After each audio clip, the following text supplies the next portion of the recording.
It is Monday, June the 15th, 2026.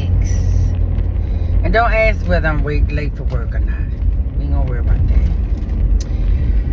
that. It was a fairly good weekend. I'm still learning about myself. And what I learned this weekend is that some people really just don't like you but want you around. But I don't understand that. I went to a party on Saturday, and this party I was invited to really kind of like badgered into coming because it was my frenemy's daughter's birthday. And you said frenemy? Yeah, because I have been her friend for decades, but she has never been my friend. I thought she was my friend.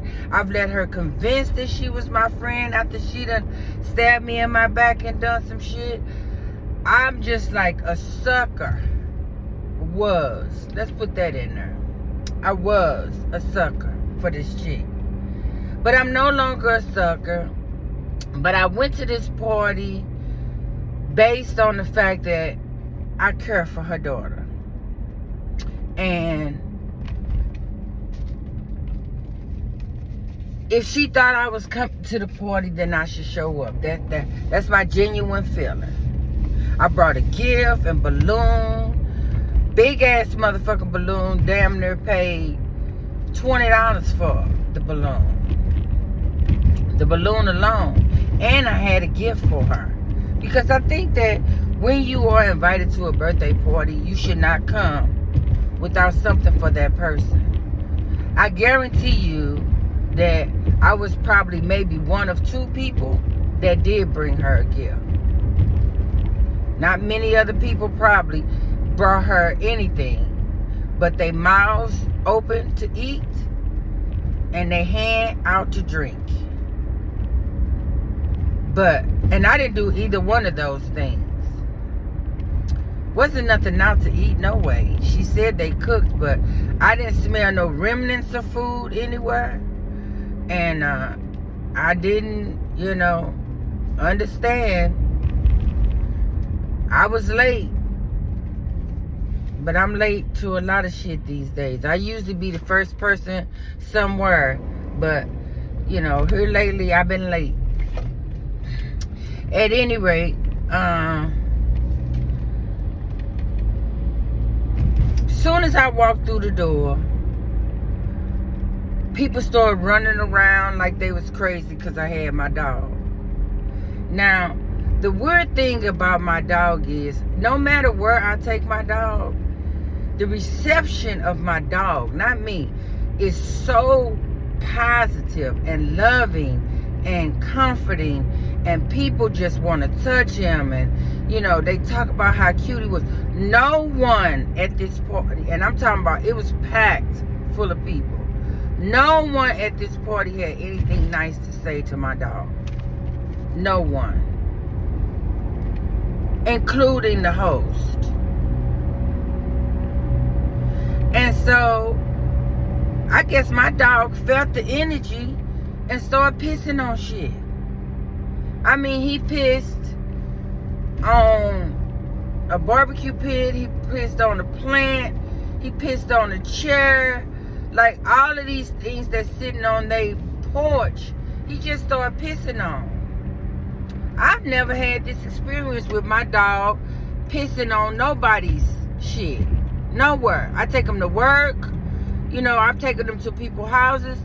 I've never known him to piss on anything. And we've been over that house before, and he didn't do that.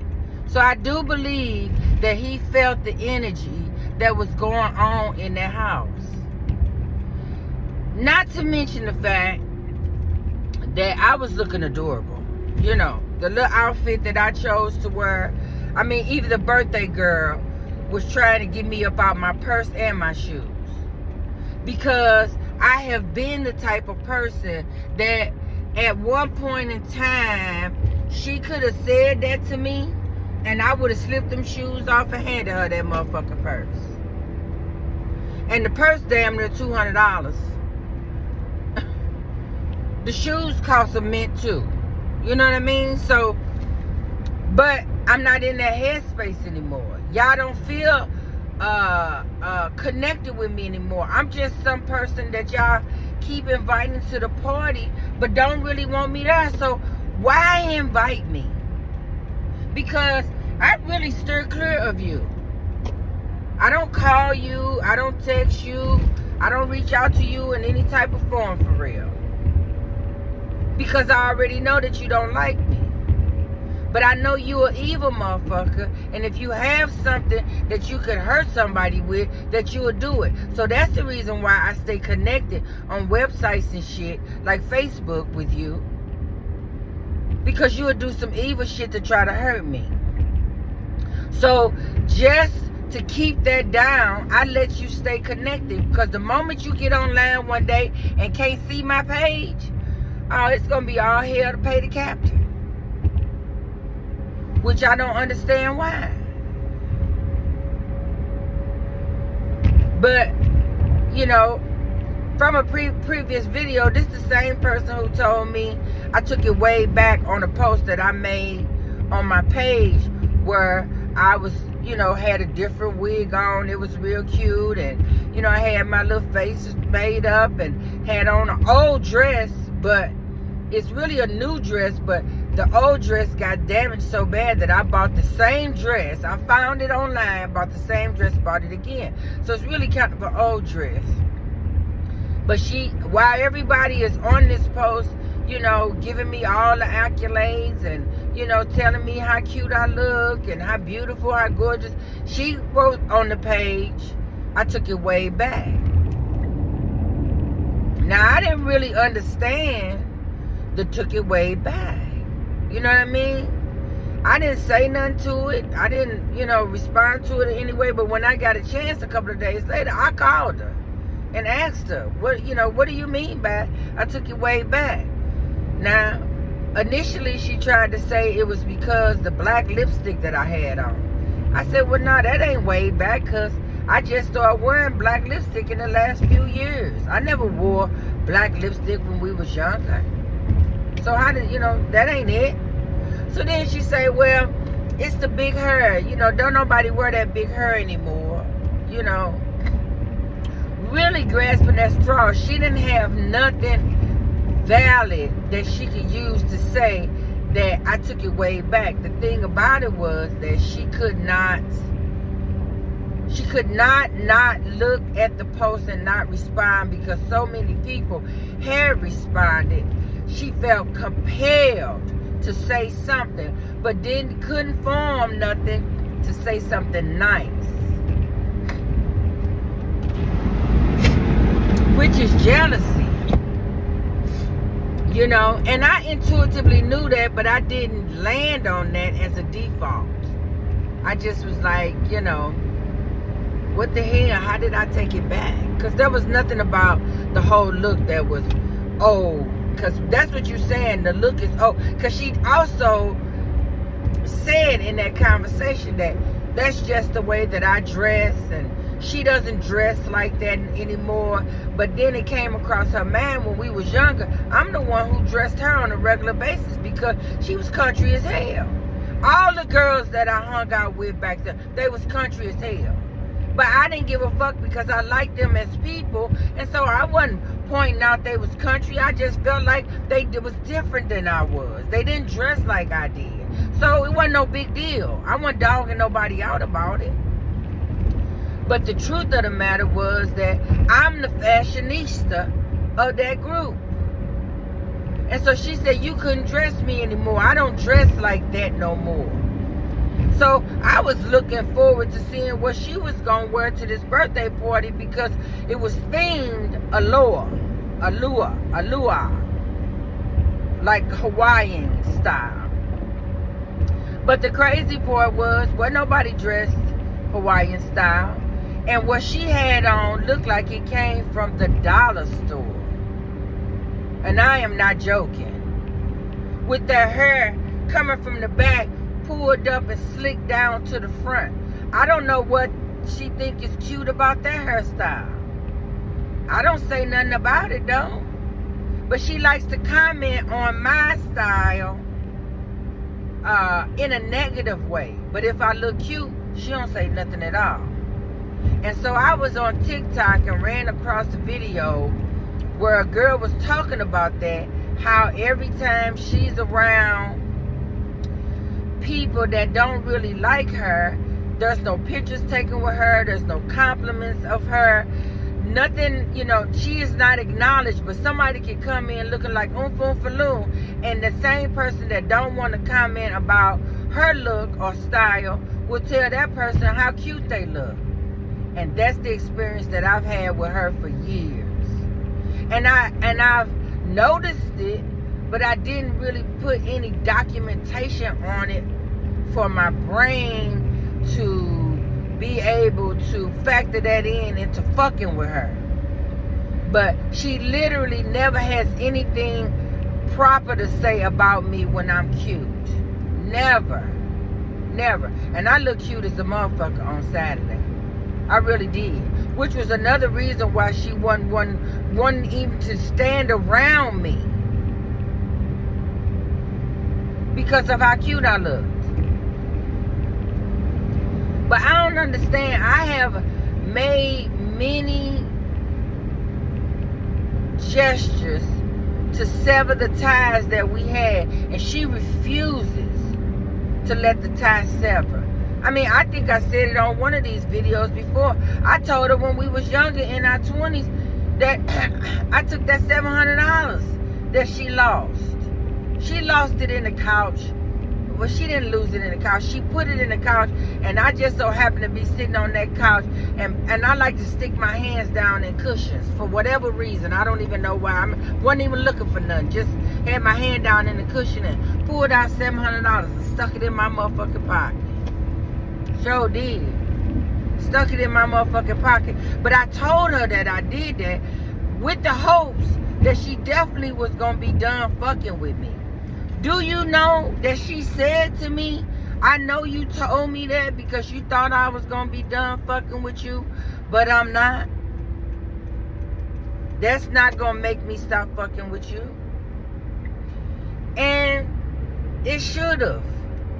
Because first of all, it was a lie that I didn't have the money, because when she finally came out about the money being gone, I was the main one helping her looking for it, and it was in my motherfucking pocket the whole time. The whole time. Now that was, you know, that was wrong as hell, but that's who I was at that time. That's not, may not be who I am today. You know what I mean? But either way, it was a foul thing to do, and I'm acknowledging that. And then I told you about it, and then you still saying, and literally like saying, she was saying, I love you. And she don't. She hate my motherfucking ass. But she cannot stand the fact of not having access to me. Which is so weird to me. Like, why? Why? Why do you feel the need to have access to me? The person you don't want to compliment, the person you don't want to be nice to, the person that, I mean, what is it about me that's making you feel like you have to have some access to me? It doesn't make sense. You know what I mean? It doesn't make sense. It doesn't make sense. But, I mean, it is what it is.